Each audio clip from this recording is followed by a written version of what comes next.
नमस्कार साथियों। आज हम चर्चा कर रहे हैं वो भक्ति काल की कर रहे हैं। हमारी बीए प्रथम वर्ष के विद्यार्थियों के लिए इकाई नंबर 1 पूरी हुई। उनके बाद में हमने पीछे के वीडियो में उनके प्रश्नोत्तर भी किए। उसके बाद में अगर मैं चर्चा करूं तो हमारी दूसरी इकाई है वो है भक्ति काल। किससे संबंधित है? भक्ति काल से संबंधित है, जिसके अंदर आपके बताया गया है, जैसा कि सिलेबस में देख पा रहा हूं, सामाजिक, राजनीतिक, सांस्कृतिक पृष्ठभूमि, संत काव्य, काव्यधारा की प्रमुख काव्य प्रवृत्तियां, विशेषताएं, प्रमुख कवि, सूफी काव्यधारा, प्रमुख प्रवृत्तियां, विशेषता, प्रमुख कवि, राम काव्य धारा की प्रमुख प्रवृत्तियां, विशेषताएं, प्रमुख कवि, कृष्ण भक्ति काव्य धारा की प्रमुख प्रवृत्तियां, विशेषताएं, प्रमुख कवि भक्ति काल के सामान्य विशेषताएं। इस प्रकार की सारी चीजें हैं, वो दूसरी इकाई है भक्ति काल। अब भक्ति काल की बात करें तो ये भक्ति काल भी दो शाखाओं में बंटी, मोटे तौर से बात करें। इससे पहले अगर बात करें तो ये हमारा काल विभाजन है, ये हमने पहले भी चर्चा की। ये काल विभाजन 4 प्रकार से बंटा। जैसे हम आचार्य रामचंद्र शुक्ल की बात करते हैं। किसकी बात करते हैं? आचार्य रामचंद्र शुक्ल की। अब ये आचार्य रामचंद्र शुक्ल है, वो इस काल विभाजन को 4 प्रकार से बांटते हैं। काल विभाजन को 4 प्रकार से ये क्या करते हैं? बांटते हैं। अगर मैं बात करूं, सबसे पहले अगर कोई काल बांटते हैं तो वो आदि काल है, और उसे वीर गाथा काल भी कहा जाता है। क्या है? जैसे आदि काल। कैसा काल है? आदि काल। इस आदि काल को हम लोगों ने पूर्ण किया। आदि काल को वीर गाथा काल कहते हैं। आदि काल को वीर गाथा काल कहते हैं।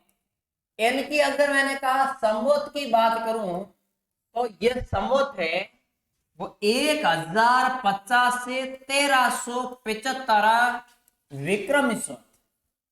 1375 है, वो क्या है? विक्रमी संवत है। आगे मैं बात करूं तो पूर्व मध्य काल क्या हो जाएगा? पूर्व मध्य काल। और यह पूर्व मध्य काल है, इसका ही नाम क्या है? भक्ति काल। क्या नाम है? भक्ति काल है। ये भक्ति काल है, ये संवत 1375 से 1700 विक्रमी संवत। कितना है? 1700 विक्रमी संवत की बात हो रही है। अब आगे चले आदिकाल, भक्ति काल, और उसके बाद में रीति काल। और उस रीति काल की अगर मैं बात करूं तो इसे उत्तर मध्य काल भी कहा। क्या कहा? उत्तर मध्य काल। कैसा काल कह दिया? उत्तर मध्य काल, जो क्या है? रीति काल के नाम से भी जाना जाता है। वो है संवत 1700 से 1900 तक। क्या है? 1900 विक्रमी संवत। उसके बाद में अगर मैं 1 नंबर, 2 नंबर, 3 नंबर, 4 नंबर की अगर मैं बात करूं मेरे साथियों, मेरे लाडलो, मेरे राजा, तो ध्यान देना, इसे आधुनिक काल कहते हैं।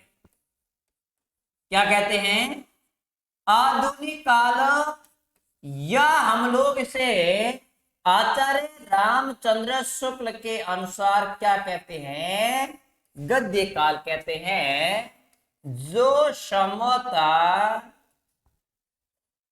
1900 से 1984 है, वो कौन मानता है? आचार्य रामचंद्र शुक्ल। कौन मानते हैं?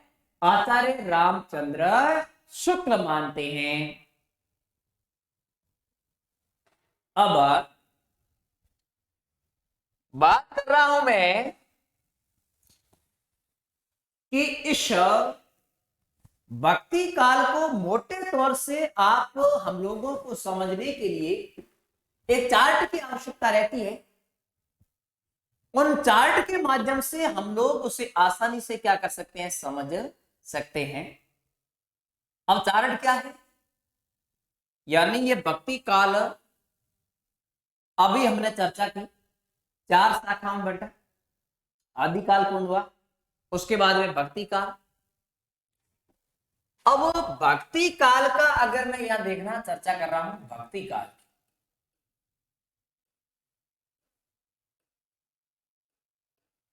अब ये भक्ति काल है, ये क्या किया, 2 भागों में बंट गया।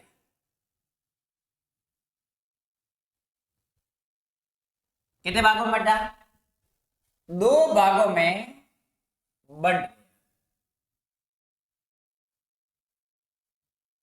अब 2 भाग कौन से हैं, 2 भाग मैं बात कर रहा हूं, 2 भागों में मोटे तौर से ये बंट गया। तो ये 2 भाग है वो अपना कौन सा है, एक तो हो गया निर्गुण, क्या हो जाएगा, निर्गुण।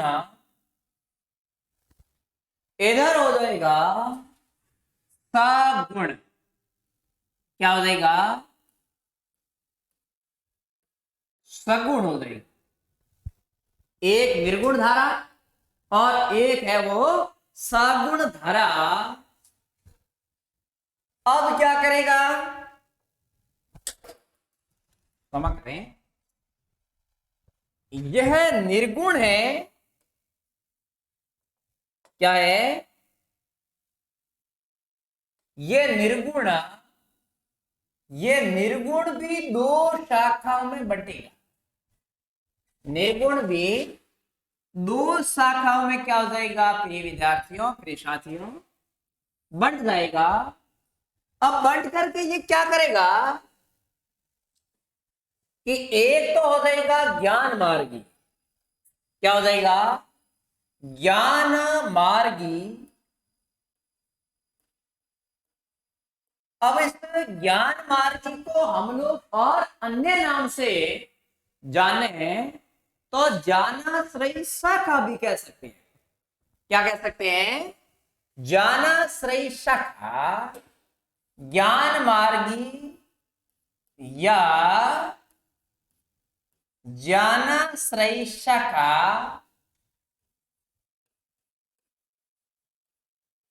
अब और दूसरी अगर मैं बात करें तो इनकी है वो हो जाएगी प्रेम मार्गी। कैसी मार्गी हो जाएगी, पहली तो इसकी क्या है, ज्ञान मार्गी है, और दूसरी हो जाएगी वो क्या हो जाएगी, प्रेम मार्गी हो जाएगी, प्रेम मार्गी। या इसे हम लोग प्रेमाश्रयी शाखा कह सकते हैं।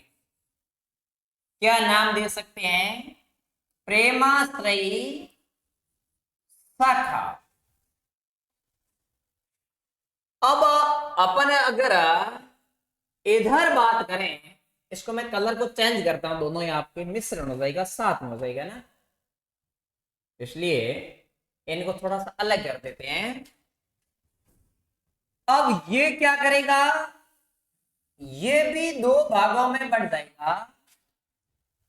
अब ये 2 भागों में बंटेगा। अच्छी तरीके से इस डायग्राम चार्ट को समझने का प्रयास करना, ऐसा है ही कुछ भी नहीं।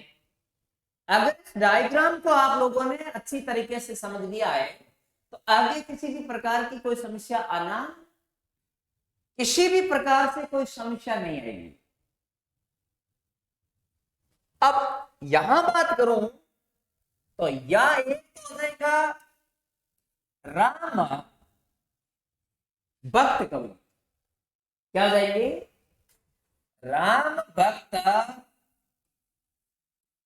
कवि। और अगर मैं दूसरी बात करूं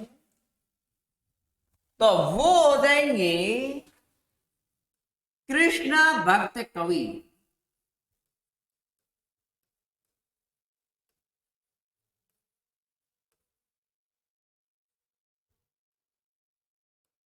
क्या हो जाएंगे?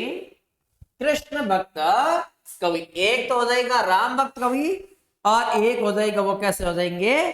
कृष्ण भक्त कवि हो जाएगा। ध्यान रखना इस बात का। अब हम बात कर रहे हैं ज्ञान मार्गी की। आज हम इस कक्षा के अंदर चर्चा ज्यादा करेंगे और पठन है वो कम करेंगे। ध्यान रखना है, जो अपना लेखन करेंगे वो कम करेंगे और चर्चा ज्यादा करेंगे, क्योंकि ये आपके भक्ति काल की पृष्ठभूमि है। आप अगर पृष्ठभूमि को अच्छा कर लोगे, आप अपनी पृष्ठभूमि को मजबूत रखेंगे, तो आपको किसी भी प्रकार की आगे कोई समस्या नहीं आएगी। इसलिए हमारी पृष्ठभूमि है वो क्या होनी चाहिए? मजबूत होनी चाहिए। भक्ति काल की शाखाएं, शाखाएं में कौन सी उपशाखाएं हैं, उपशाखा में कौन कौन से कवि है और कवि की कौन कौन सी भाषाएं।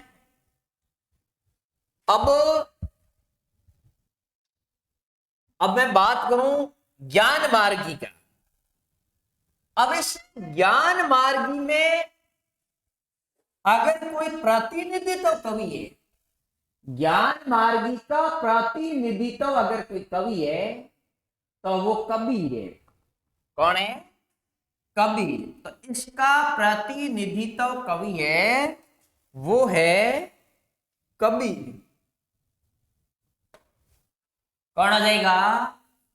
कबीर हो जाएगा। अब आपको पूछे भाई इस कबीर का अर्थ क्या है? इस कबीर का अर्थ होता है महान। क्या होता है? महान। अब इस कबीर के बारे में भी लोगों के अलग अलग क्या है मत, अलग अलग तर्क। कुछ लोगों का मानना है कि ये विधवा ब्राह्मणी के कोख से जन्मा था और विधवा ब्राह्मणी ने अपनी लोक लाज को देखते हुए लहर तारा तालाब, काशी में एक लहर तारा तालाब है, उसके किनारे इस कबीर को क्या कर दिया? छोड़ दिया। उसके बाद में कहते हैं कि उस तालाब के पास से एक दंपति जा रही थी, पति और पत्नी। कौन जा रही है? पति और पत्नी है वो जा रहे थे, यानी दंपति। कौन जा रहे थे? दंपति। एक पति और एक पत्नी उस रास्ते से जा रहे थे।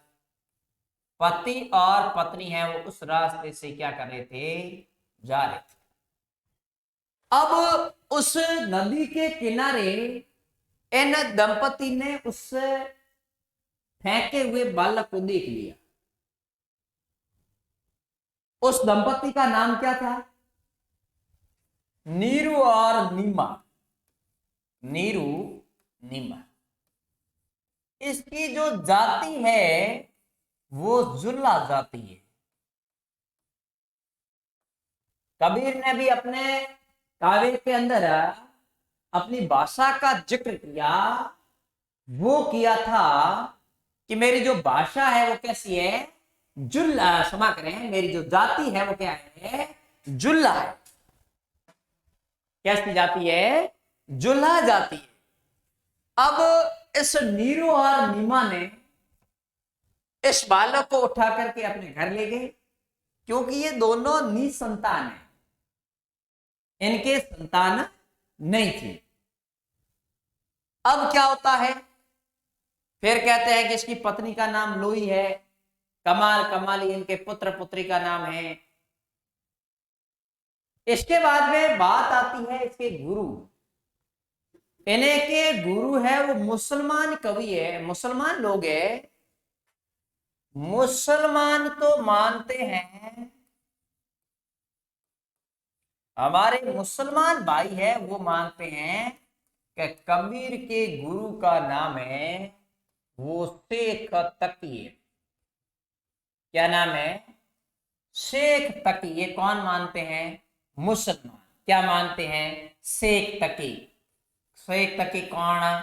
इन्होंने कह दिया कबीर का गुरु।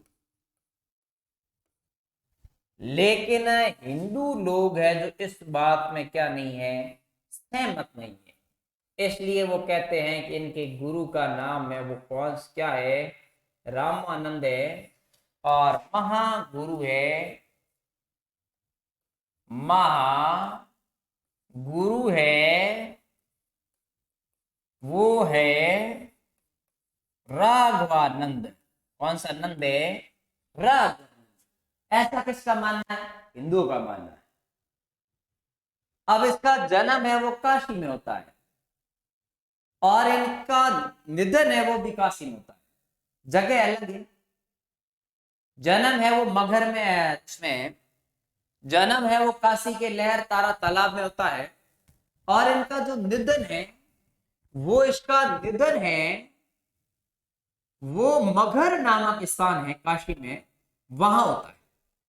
अब वो कहते हैं कि लोगों की धारणा थी कि जो मगहर में जिसका निधन होता है उसे नरक मिलता है। तो कबीर ने कहा हमें नरक चाहिए, नरक स्वर्ग कुछ होता ही नहीं है। उन्होंने कर्म को प्रधान माना, इसलिए वो वहां गए और वहीं उसकी क्या हो जाता है, निधन हो जाता है। ये चर्चा भी मिलती है। उसके बाद में इनकी अगर भाषा की बात करें तो इनकी भाषा है वो खिचड़ी, पंचमेल खिचड़ी भाषा है। इसलिए इनकी भाषा को संदूकड़ी भाषा कहते हैं। इसलिए हजारी प्रसाद द्विवेदी इनकी भाषा को देखते हुए इसे भाषा का डिक्टेटर या तानाशाही कहते हैं। डिक्टेटर या क्या कहते हैं, तानाशाही कहते हैं। ये भाषा का डिक्टेटर है या तानाशाही है, इस प्रकार की बात है वो क्या करते हैं, कहते हैं। अब जो भी चीजें हैं अपन देखते हैं कि क्या क्या चीजें हैं वो किस प्रकार से हो रही है। इन चीजों का मूल्यांकन करने के लिए हम लोग है वो इसको अच्छी तरीके से और भी क्या करेंगे, अध्ययन करेंगे, है ना।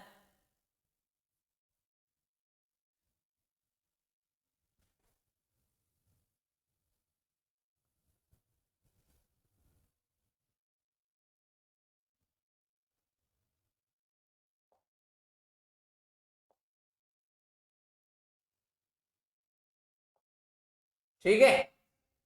अब कहते हैं इस कबीर का जन्म है वो विक्रमी संवत के अनुसार 1398 और 1518। देख लो लगभग है वो कितना वर्ष रहे, 120 वर्ष जीवित रहे। कितना? 120 वर्ष है वो क्या रहे, जीवित रहे। ऐसा क्या मानना है, इनका मानना है। अब बात करें कि इनके गुरु का नाम है, इनके गुरु है वो है रामानंद। इनके गुरु का नाम क्या है, रामानंद है। और अब बात करें कि इनके शिष्य कौन है, कहा जाता है कि ये बिल्कुल क्या थे, अनपढ़ थे। इसलिए इन्होंने अपना क्या बनाया, शिष्य बनाया। इसलिए इन्होंने अपना क्या बनाया, शिष्य। तो इस शिष्य का नाम है वो क्या है, धर्मदास। कैसा दास है, धर्मदास है, वो उसका क्या है, शिष्य है। फिर कैसे हैं कि इसकी भाषा कौन सी है, इसकी भाषा। अब इसकी भाषा है वो क्या है, संधूकड़ी भाषा है। कैसी भाषा है, संधूकड़ी भाषा है। और अगर हम बात करें, अभी हम बात कर रहे हैं वो केवल और केवल है जो कबीर की बात कर रहे हैं। केवल और केवल बात किसकी कर रहे हैं, कबीर की बात कर रहे हैं। अब इसकी जो भाषा है किसकी, कबीर की। अब कहते हैं कबीर की भाषा संदूकड़ी है। और इन्होंने जो संकलन किया, वैसे अपना कबीर को पढ़ेंगे उस समय सारी चीजें पढ़ेंगे, ये तो चार्ट है। संकलन किया वो किसमें किया, बीजक में किया। संकलन किया वो किसमें किया, बीजक में किया, इस बीजक के 3 भाग है, एक शाखीय है ना, उसके बाद में शब्द है और क्या है, रमणीय, शब्द और क्या है, रमणीय, यानी शाखीय है वो क्या है, दोहा में, और शब्द और रमणीय है ये क्या है, गे पद।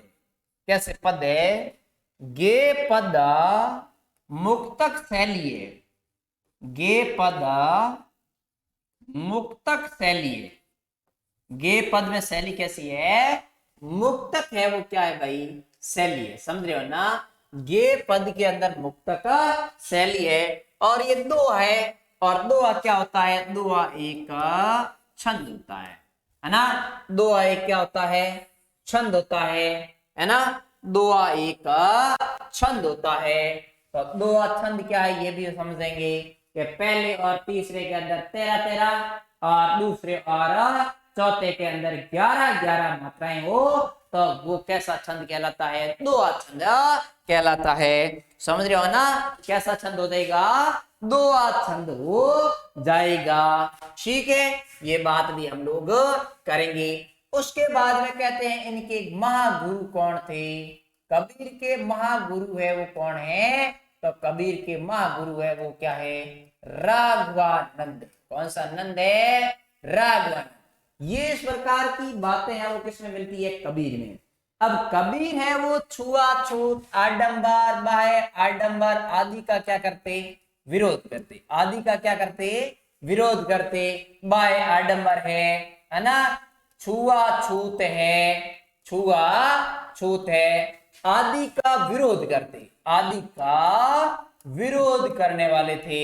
इन सारी चीजों का ये क्या करते, विरोध करते, है ना, सारी चीजों का क्या करने वाले थे, ये विरोध करने वाले ऐसे हैं जो कौन है, कबीर है। तो इस प्रकार की चीजें मिलती है। इन्होंने कहा था कि नारी की झाई पड़त है, अलदा होत भुजंग, कबीरा तिनको को गत जे नित नारी संग। इस प्रकार की भी बातें कबीर ने कही, है ना। उसके बाद में हम इसको डायग्राम को समझते हुए, जैसे हम लोग इनमें आगे जाते हैं तो ये इसके अंदर है। अब ये उचित नहीं है कि लोईवान, कमाल, कमाल इसके पत्नी का नाम, इसके लड़के का नाम, लड़की के नाम, जो अब अपन आगे कबीर की चर्चा करेंगे उस समय सारी चीजें करेंगे। अब तो यूं का स्टार्ट को अपन ऊपर तरीके से समझ रहे हैं यार। अब इसमें बात आ रही है प्रेम मार्गी की। तो अब मैं प्रेम मार्गी की बात करूं तो इसमें प्रेम मार्गी का कौन है भाई, जब प्रेम मार्गी की बात करूं तो आपके प्रेम मार्गी का अगर चर्चा करें तो इसमें जो प्रेम मार्गी का है ना, ये प्रेम मार्गी का है वो कौन है, मलिक मोहम्मद जायसी है। कौन है, मलिक मोहम्मद जायसी है वो प्रेम मार्गी के है। तो इसकी जो रचना है ना, क्या है भाई, इसकी जो रचना, इनकी रचना या मुख्य प्रतिनिधित्व कवि है वो कौन है, जायसी है। प्रतिनिधित्व कवि कौन है, जायसी। जायसी कौन, मलिक मोहम्मद जायसी। मलिक मोहम्मद जायसी है जो इसकी क्या है, प्रतिनिधित्व कवि है। अब इसकी जो भाषा है, इसकी भाषा है वो अवधी है ना, कैसी, ठेठ अवधी, ठेठ अवधी इसकी क्या है, भाषा है।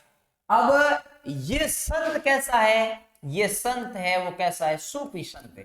ये संत कहलाता है वो कैसा संत कहलाता है, सूफी संत कहलाता है।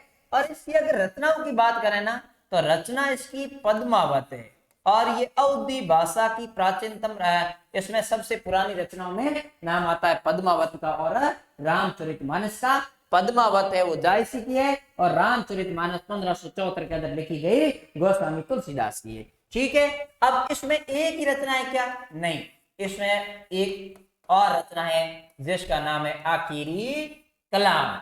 एक और रचना है जिसका नाम क्या है, अखरावट, है ना, क्या है, अखरावट, है ना। ये इसकी क्या है, रचना, ये इसकी क्या है, रचना। अब ये पद्मावत इनका मुख्य है जो 1540 के अंदर लिखा गया। पद्मावत कौन है ना, रतन सिंह की पत्नी जो पद्मनी को रतन सिंह पद्मिनी को प्राप्त करने के लिए अपनी बड़ी पत्नी जो नागमती को छोड़ देते हैं, और नागमती वियोग भी हम लोग देखेंगे कि नागमती मध्यकालीन कविता के पाठ में नागमती वियोग पढ़ते हैं। ठीक है, अब ये सूफी संतों की बात हो रही है कि सूफी है वो ऊन से बना है, इस प्रकार की सारी चीजें इन हो रही है। ठीक है, अब इसके बाद में अगर जब हम चर्चा करते हैं इस राम भक्ति की, किसकी चर्चा करें, अगर हम चर्चा करें इस राम भक्ति की, अब राम भक्ति में मुख्य कौन है भाई, राम भक्ति में मुख्य है वो कौन है, इसके अंदर मुख्य है वो आपके हो जाएगा गोस्वामी तुलसीदास। क्या हो जाएगा, गोस्वामी तुलसीदास। इसका प्रतिनिधित्व कवि है वो तुलसीदास है ना, कलर पास हो जाएंगे दोनों। तुलसीदास कौन है, तुलसीदास। अब इसका तुलसीदास है कहते हैं 1500, इसमें 1523 से 1532 से 1623 इनका जन्म है वो 1532 में राजापुर गांव, कहां हुआ, राजापुरा गांव है, और जिला है वो कैसा है, बांदा जिला है। कैसा जिला है, बांदा जिला यूपी में हुआ। इनके माता का नाम क्या है, रत्नावली, क्षमा करें उलसी बाई। क्या नाम है, उलसी बाई। इनकी माता का नाम उलसी बाई, और पिता का नाम, पिता है वो कौन है, पिता है वो आत्मा राम दुबे, आत्मा राम दुबे है उसकी क्या है, पिता है। उसके बाद में पत्नी है रत्नावली, रत्नावली विदुषी, रत्नावली विदुषी है वो इसकी क्या है, पत्नी है। ठीक है, इसके बाद में भी इनमें भी बताया गया है कि इनके जन्म के बारे में, उसके बाद में जैसे छोटा था 5 वर्ष के बालक के समान जब इनका जन्म हुआ उस समय था, 2 दांत आए हुए थे। फिर ये माना जाता है कि किसी ने कहा कि ये बच्चा है जो अभद्र नक्षत्र के अंदर आपके जन्मा, इसलिए इस बालक को आपको क्या कर देना चाहिए, छोड़ देना चाहिए। इस प्रकार की बातें हैं वो आपके इसके अंदर आती है, राम भक्त कवि के अंदर आती है। फिर इसकी रचनाएं हैं, है ना, जैसे इनकी 12 रचनाएं, आचार्य रामचंद्र शुक्ल के अनुसार इसकी रचना है वो 12 रचना है। जैसे रामचरितमानस है, रामायण कृष्ण है, बरवे रामायण है, रामलला नेचु है, जानकी मंगल है, पार्वती मंगल है ना, कवितावली है, गीतावली है, दोआवली है, कृष्ण गीतावली है, विनय पत्रिका है, और वैराग्य संदीपिनी, और 13वीं है वो हनुमान बहु के। ठीक है, उसके बाद में आपको भाषाओं का पूछे कि रामचरितमानस की भाषा कौन सी है, तो अवधी है। रामलला नेचु की भाषा कौन सी है, तो अवधी है। जानकी मंगल की भाषा कौन सी है, तो इनकी भाषा अवधी है। उसके बाद में कवितावली की पूछे तो ब्रज भाषा है, गीतावली की ब्रज है, ठीक है, विनय पत्रिका की ब्रज है ना। इस प्रकार के आपको पूछे तो रचना है जो उसकी क्या है 12। जो ये सारी चीजें अपन कहाँ पढ़ेंगे, राम भक्त कवि तुलसीदास के अंदर सारी चर्चा करेंगे। ठीक है, उसके बाद में कहते हैं कि इनका विवाह हुआ, वो भी क्या है, ज्यादा समय तक नहीं रहा। फिर वो एक बार ससुराल रत्नावली आती है और दोबारा वापस पियर चली जाती, आती नहीं है। फिर वो पीछे जाता है, और जैसे ही वो मना करती है तो वो ये किंवदंतियां है, दंत कथाएं चलती है विद्वानों की कि एक सांप है वो क्या कर रहा था, उसकी महल की ओर जा रहा था। उन्होंने प्रेम के अंदर अंधा होकर के उस सांप को क्या मान लिया था, उस सांप को उन्होंने क्या मान लिया, सांप को रस्सी मान करके वह उसके पास में क्या कर देता है, चला जाता है। इस प्रकार की बातें हैं वो क्या है, मिलती है। ठीक है, ये सारी चर्चाएं हम अगली कक्षा में जो राम भक्त पढ़ेंगे ना उस समय पढ़ेंगे, अभी आपकी बहुत लंबी हो जाएगी। ठीक है, अब आगे देखो, आगे चलते हैं। अब देखो इसमें राम भक्त हो गया, उसके बाद में अगर चर्चा करते हैं तो किसकी करते हैं हम, सगुण में। अब सगुण में कौन है, सगुण में आपके तुलसीदास। अब सगुण का कौन है, सगुण का है वो तुलसीदास, क्षमा करें, सगुण में, इसमें सगुण में तुलसीदास राम भक्त में हो गया, और कृष्ण भक्त में हो गया वो आपके सूरदास। कौन सा हो जाएगा, सूरदास। अब सूरदास भी माना जाता है 1478 में रुनका या रेणुका स्थान पे इसका क्या होता है, जन्म होता है। 1583 में पारसोली में इसका क्या हो जाता है, निधन हो जाता है। इसकी भाषा है वो कौन सी है, ब्रज भाषा है। इनकी मुख्य भाषा अवधी और ब्रज दोनों ही है। भाषा है वो कौन सी है, इसकी ब्रज भाषा है ना। और रस है वो कौन सा है, श्रृंगार रस है। रस है वो कौन सा हो जाएगा, श्रृंगार रस हो जाएगा। और साथ में कौन सा हो जाएगा, वात्सल्य रस हो जाएगा। कौन सा रस हो जाएगा, वात्सल्य रस हो जाएगा। इस प्रकार की सारी चीजें हैं जो अपन भक्ति काल के अंदर पढ़ते हैं। चारों आपको क्या करना है, 4 के 4 आपको क्या करना है इसके अंदर, इसमें जो काल विभाजन है, इस बात का आपको क्या रखना है, ध्यान रखना है। अगली कक्षा के अंदर हम जब पढ़ेंगे तो हम सबसे पहले किसको पढ़ेंगे, निर्गुण को पढ़ेंगे। किसको पढ़ेंगे, निर्गुण को पढ़ेंगे। निर्गुण के अंदर फिर ज्ञान मार्गी पढ़ेंगे। ज्ञान मार्गी जैसे पूरा होगा उसके बाद में प्रेम मार्गी पढ़ेंगे। प्रेम मार्गी के बाद में राम भक्त पढ़ेंगे, है ना। प्रेम मार्गी कौन, सूफी संत पढ़ेंगे। सूफी संत आपके सिलेबस में दे रखा है। उसके बाद में कृष्ण भक्त कवि है। कृष्ण भक्त कवि में हम लोग है वो क्या पढ़ेंगे, सूरदास को हम लोग अगली कक्षाओं के अंदर पढ़ेंगे। तो अगली कक्षा के अंदर जैसे हम पढ़ेंगे वो क्या पढ़ेंगे, निर्गुण पढ़ेंगे। भक्ति काल का क्या करेंगे, निर्गुण। जब तक आप इस चार्ट को क्या करते रहिए, समझते रहिए। बहुत बहुत धन्यवाद।